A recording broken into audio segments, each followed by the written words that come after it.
আর কিছুদিন পরে তাল প্রচুর পরিমাণে পাওয়া যাবে।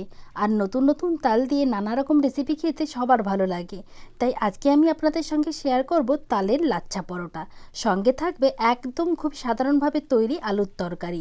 ভীষণ টেস্টি হয় আর খুব কম উপকরণে তৈরি করে নেওয়া যায়। নমস্কার, কাকলিস কিচেন অ্যান্ড লাইফস্টাইল চ্যানেলের আবার একটা নতুন রেসিপিতে আপনাদের সবাইকে স্বাগত জানাই।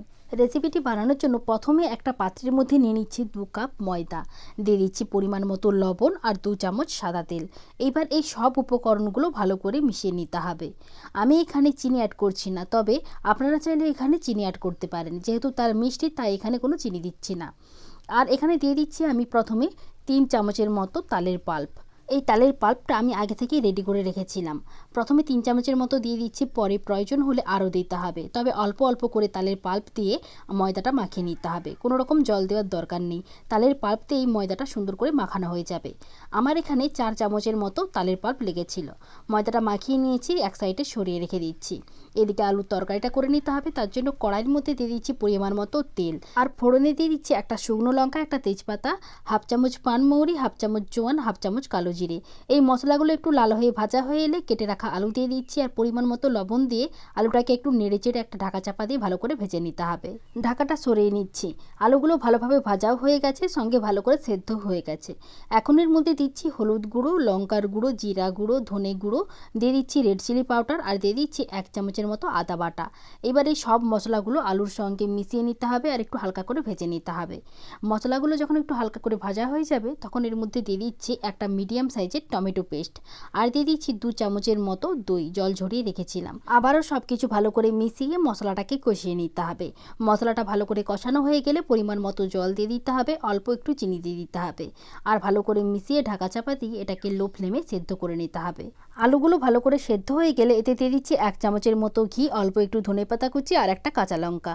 এবার সব কিছু ভালো করে মিশিয়ে নামিয়ে নিলেই আলুর তরকারিটা একেবারেই রেডি হয়ে যাবে। এই আলুর তরকারিটা খুবই কম উপকরণে ঝটপট করে বানিয়ে নেওয়া যায়, আর খেতে কিন্তু ভীষণ টেস্টি হয়। বাড়িতে অবশ্যই একবার বানিয়ে দেখতে পারেন।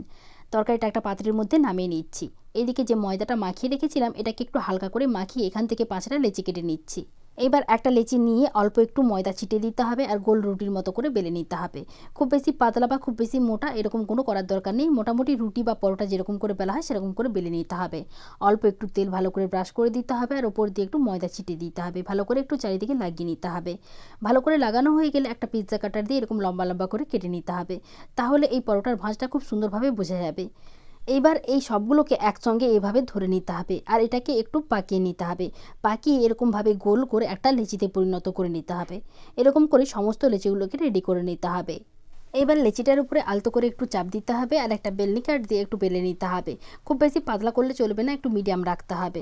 পরোটাটা বেলা হয়ে গেলে এর মধ্যে অল্প একটু তেল ব্রাশ করে দিতে হবে, আর উপর দিয়ে একটু ধনেপাতা কুচি দিয়ে দিচ্ছি। এতে দেখতে ভালো লাগবে, আবার খেতেও ভালো লাগবে।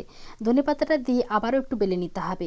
এরকম করে সমস্ত পরোটাগুলোকে রেডি করে নিতে হবে। এইবার পরোটাগুলো ভেজে নিতে হবে। তার জন্য তাওয়ার মধ্যে একটা পরোটা দিয়ে দিচ্ছি, আর একটা সাইড ভাজা হয়ে গেলে অপর সাইডটা উল্টে দিতে হবে। দুই সাইডটা হালকা করে ভাজা হয়ে গেলে এর মধ্যে অল্প একটু তেল দিয়ে দিতে হবে। তেল দিয়ে পরোটাটাকে উল্টে পাল্টে লালচে করে ভেজে নিতে হবে, আর গ্যাসের ফ্লেমটা লোতে রেখে পরোটাগুলো ভেজে নিতে হবে। যেহেতু তালের পরোটা, তাই খুব তাড়াতাড়ি পরোটাগুলো পুড়ে যেতে পারে, তাই সেই দিকে একটু নজর দিতে হবে। পরোটাগুলো ভাজা হয়ে গেলে একটা প্লেটের মধ্যে নামিয়ে নিচ্ছি। আমি এখানে আলুর তরকারির সঙ্গে পরোটাটা পরিবেশন করছি। আপনারা চাইলে এটা এমনিও খেতে পারেন, এমনিও খেতে ভীষণ ভালো লাগে। এখন একটা পরোটা আপনাদের দেখাচ্ছি, দেখুন পরোটাটা কতটা ভাঁজ বোঝা যাচ্ছে। ঠিক এইরকম করে লাচ্ছা পরোটার রেসিপিটা আপনারাও বাড়িতে বানিয়ে নিতে পারেন খুবই সহজে। খুবই কম সময়ে বানিয়ে নেওয়া যায়, আর খেতেও হয় ভীষণ ভালো। আজকের মতো ভিডিওটি আমি এখানেই শেষ করছি। ভিডিওটি ভালো লাগলে চ্যানেলটিকে সাবস্ক্রাইব করে আমার পাশে থাকার অনুরোধ রইল। ফেসবুক থেকে দেখলে পেজটিকে ফলো করে নেওয়ার অনুরোধ রইল। বাড়িতে বানিয়ে থাকলে কমেন্ট করে জানাতে ভুলবেন না কেমন লাগলো। সবাই ভালো থাকবেন। সবাইকে অসংখ্য ধন্যবাদ।